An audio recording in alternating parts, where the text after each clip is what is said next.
కడప జిల్లా కలసపాడు మండలం కొండపేట గ్రామానికి చెందిన కోస్ట్ గార్డ్ అధికారి పాలకులను రమణారెడ్డి గన్మాన సన్మానం జరిగింది. ఇటీవల ఆయన తన విధి నిర్వహణలో చూపిన సాహసానికి గాను రాష్ట్రపతి ద్రౌపది ముర్ము చేతుల మీదుగా సీజీసీ అవార్డును అందుకున్నారు.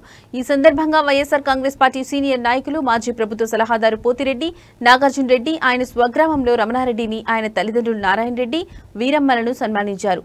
ఈ సందర్భంగా పోతిరెడ్డి నాగార్జున రెడ్డి మాట్లాడుతూ భారత నావికాదళంలో పనిచేస్తున్న రమణారెడ్డి పాకిస్తాన్ సైన్యం బంధించిన 7 భారతీయ జాల ప్రాణాలకు తెగించి మరీ రక్షించారని ప్రశంసించారు.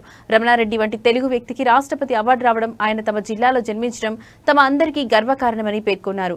దేశం కోసం ప్రాణాలను పణంగా పెట్టిన రమణారెడ్డిని రాష్ట్ర ప్రభుత్వం గుర్తించి వారి కుటుంబానికి ఆర్థిక సహాయం అందించాలని ఆయన విజ్ఞప్తి చేశారు. మన దేశానికే పేరు తెచ్చినటువంటి వ్యక్తి మన పాలకులను రమణారెడ్డి.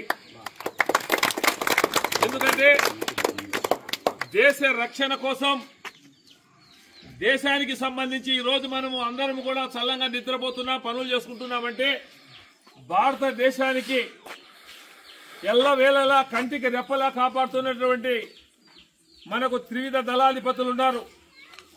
ఒకటి నావికా దళం, 2 ఎయిర్ ఫోర్స్ విమానాలు, 3వది వచ్చి సైనిక దళం.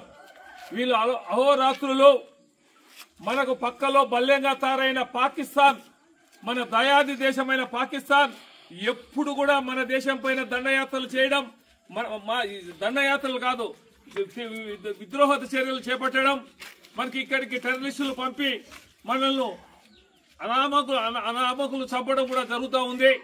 మరి మన దేశ రక్షణ కోసం కోస్ట్ గార్డ్ నావికా దళంలో ఉంటూ 7 మంది భారతదేశానికి చెందినటువంటి జాలలను పాకిస్తాన్ వాళ్ళు పట్టుకుంటే వాళ్ళను రక్షించే ప్రభుత్వం అన్ని విధాలా సహకరించాలా, గుర్తించాలని చెప్పేసి, అదేవిధంగా నేను అందులో ఈ ఊర్లో ఏ వాస్తు విషయమేమో కానీ లేకుంటే ఈ నీళ్ళ సమస్య ఏమో కానీ ఇక్కడ చదువుకునే వాళ్ళు చాలా మంది కూడా దాదాపు 40 మంది ప్రభుత్వ ఉద్యోగాలు ఉన్నారంటే మీ గ్రామానికి నిజంగా ఇంతమంది ఇంత చిన్న గ్రామంలో 40 మంది ఆర్మీలో కావచ్చు, టీచర్లు కావచ్చు, ఎస్ఐలు కావచ్చు, కమిషనర్లు కావచ్చు, అన్ని డిపార్ట్మెంట్లలో ఉన్నారంటే నిజంగా కూడా నేను గర్వపడతా ఉన్నా.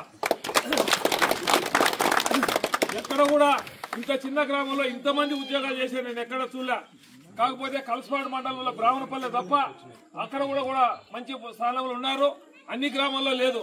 ఇక్కడ నీళ్ల వాటమో లేకుంటే నాకేమో తెలియదు కానీ మంచి తెలివితేటలు ఇచ్చారు దేవుడు.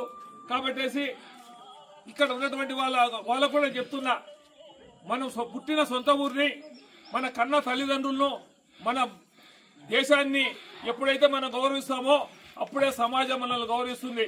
మనం ఎంత సంపాదించామనేది కాదు ముఖ్యం. దివంగత ముఖ్యమంత్రి రాజశేఖర రెడ్డి అనేవారు, మనం ఎన్ని రోజులు బ్రతికామనేది కాదు, బతికిన నాళ్ళల్లో మనం చేసిన సేవలే మన ఎంటబడి వస్తాయి. డబ్బులు కోట్లు సంపాదించినా కూడా మనం ఎంట పెట్టకపోయేది లేదు. వచ్చేటప్పుడు తెచ్చింది లేదు, పోయేటప్పుడు తీసుకుపోయేది లేదు. కీర్తి ప్రతిష్టలు ఒక్కటి మాత్రమే నిలబడతాయి ఎవరికైనా సరే. కాబట్టేసి మనస్ఫూర్తిగా నేను మరొకసారి వాళ్ళ తల్లిదండ్రులకు మరి రమణారెడ్డి గారికి నా హృదయపూర్వక అభినందనలు తెలియజేస్తూ, మరి ఈ కార్యక్రమానికి చేసినటువంటి ఈ పంచాయతీకి సంబంధించినటువంటి నాయకులు మరియు ఎంపీటీసీ నారాయణ రెడ్డి గారు అయితేనేమి, మన మిత్రుడు రామచంద్రారెడ్డి గారు అయితేనేమి, ఇంకా అందరి పేరు నాకు తెలియదు కాబట్టి అది తక్కువ అనుకోవద్దండి. నిజంగా ఇది మన గ్రామానికి సంబంధించిన విషయం. సర్పంచ్ పేరు జయనా, ఓకే సర్పంచ్ జయన్న గారికి. ఎందుకంటే ఇక్కడ నేను షార్ట్ టైంలో పండుగ పూట అందరు వస్తారని చెప్పేసి ఇక్కడ ఏర్పాటు చేయడం కూడా జరిగింది. తర్వాత నేను మళ్ళీ ఆయన ఘనంగా నేను నా కాలేజీలో విద్యార్థుల ముందర నేను చేయాలని చెప్పి ముందే అన్నా.